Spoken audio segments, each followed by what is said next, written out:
Gravity Falls. It really needs no introduction at this point, if I'm being honest, so, I'm not gonna give it one. So welcome to the series where I go over everything you could possibly ever want to know about Gravity Falls. In this part, we're gonna be going over Bill Cipher's origin story. But let's get right into it, because animation is expensive. Our story begins 1,012,000,000,000 years before the events of the main series in an extra-dimensional plane, or rather a lesser-dimensional plane, the second dimension, where these two triangles decide to have a child and they name it Bill.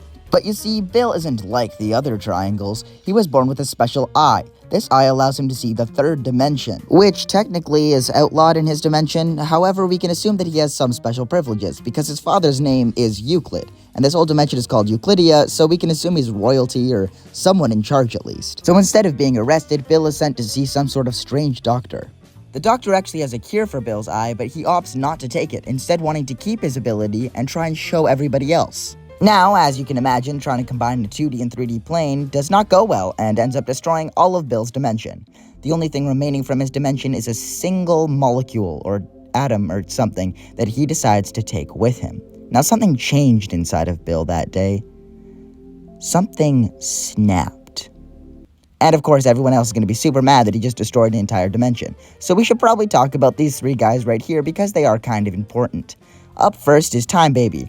It's a baby that controls time, and is also the future dictator of the entire planet, so, look forward to that, I guess. Meanwhile, the axolotl is basically the god of this universe, the most kind creature in the universe, the most intelligent creature in the universe, basically all-powerful. If you've ever read Stephen King's it's basically like the turtle from that novel. I actually wonder if there was some inspiration there. And then there's this guy, he doesn't exist. I just made him up so that I could have 3 characters to make the framing of this shot more equal. Anyways, Bill now needs a new place to stay after he blew up his entire dimension. So he decides to live in the Nightmare Realm, this dimension in between dimensions sort of thing. But here's where we get to see a different side of Bill. Basically, imagine that Bill is that weird kid in elementary school who always wore FNAF hoodies or whatever, and then he goes to high school and ends up leading his high school theater troupe. And now he has actual friends. Not that I would know anything about, except these friends are interdimensional monsters. 8-Ball! Cryptos! The being whose name must never be said! There's also Teeth, Keyhole, Hectagon, Amorphous Shape, Veronica, Pacifier, and these guys. Actually, maybe on second thought there is no difference. So they do what a high schooler would do with his newfound friends and cause a bunch of mischief across the galaxy. And yes, in case you're wondering, that did take me hours to animate when it really shouldn't have. Here's me at 12 a.m. finishing it. Curse my erratic and improperly distributed attention to detail. But you see, my mental stability and sanity isn't the only thing that's decaying. Bill's nightmare dimension is so unstable that it's actually doomed to crash in on itself. So, of course, Bill does what any of us would do when somebody takes away our home. We take somebody else's. And of course, Bill has his sights set on Earth.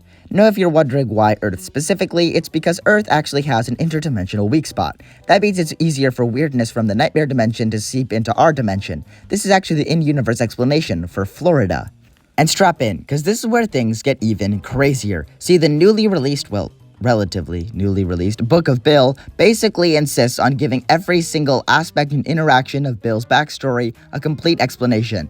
Which is great for the book, but it makes it way harder for me to make this video. So let's go through these. Before Bill can even get to Earth, Time Baby tries to stop him. So Bill just chucks him directly into the planet. Hey, did you hear something? Oh, shut up, Phil. Which is canonically how dinosaurs died in the world of Gravity Falls. Now the problem for Bill is that none of the animals are actually smart enough to build the portal that he needs to get through to their dimension. As weak as the spot is, he still needs a portal to be able to get through. That is until this happens.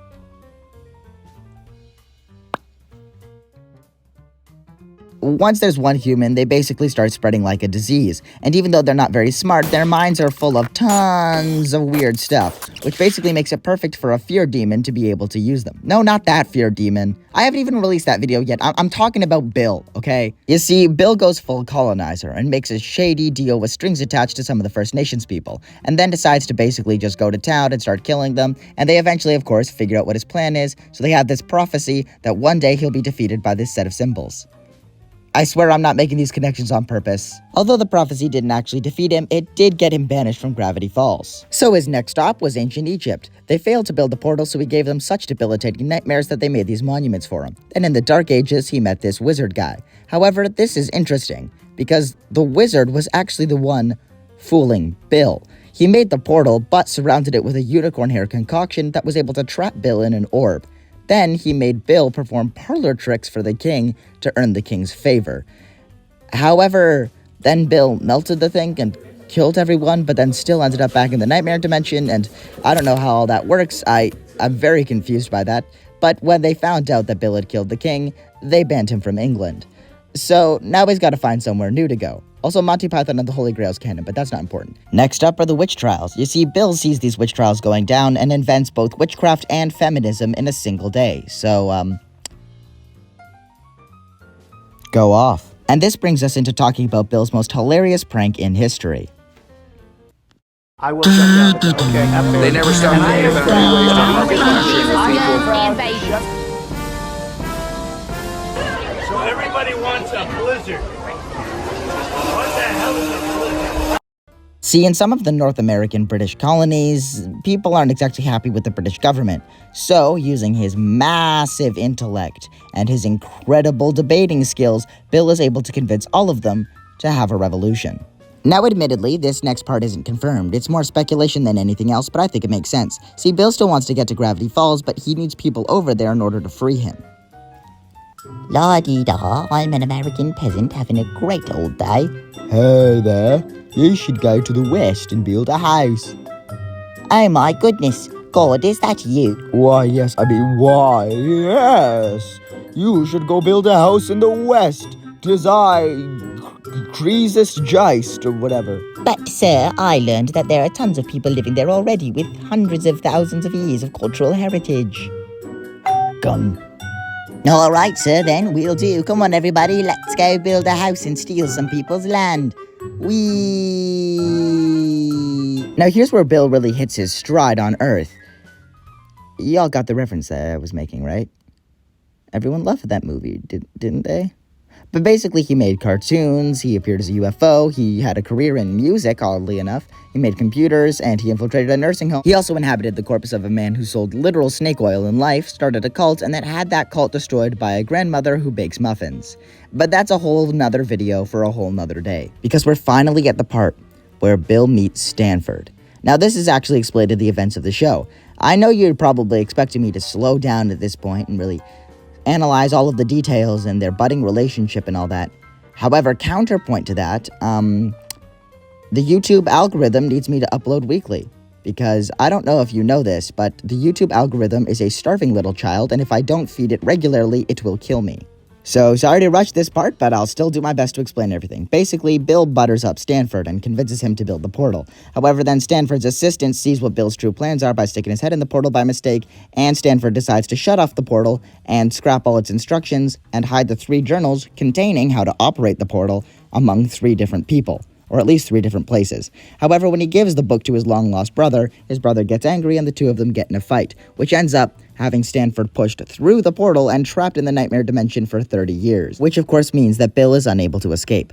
But that leads into the events of the main show, and in the next video, I'm going to go over what happened in the main show, as well as what happened to Bill Cipher next. So, if you don't want to miss that, but until next time, remember, Ralph says Flowey, don't make deals with evil triangles, and this has been Tater Animations, trying to do a YouTube video. It's end card time. Getting out from under the recording blanket. Hey guys, so this is a video that I've been working on for quite some time. I did have to rush it a bit at the end, which I'm a little disappointed in myself for, but I still think it turned out good. I'm trying to introduce more actual good animation techniques, so I have this kind of philosophy where I do one scene that I introduce new techniques in, and then one scene that's just like clips or like slideshow shuffling between photos. And I know that can make it a bit jarring, but I'm trying to like slowly lean more and more into the high quality animation. And I think you guys will enjoy that. So I can actually earn the title Tater Animations, even though I know I have like 4 live action skit videos in between every animation video. But like I said, I need to appease the algorithm. So thank you so much for watching. And I Actually, I'm really excited to work on part 2 of this video, even though I know it's going to be a lot of work, because I feel like Gravity Falls is still holding on to that Book of Bill resurgence. There's been a new Funko Pop announced, tons of cool stuff like that. So, I already told you to subscribe, so clearly you did.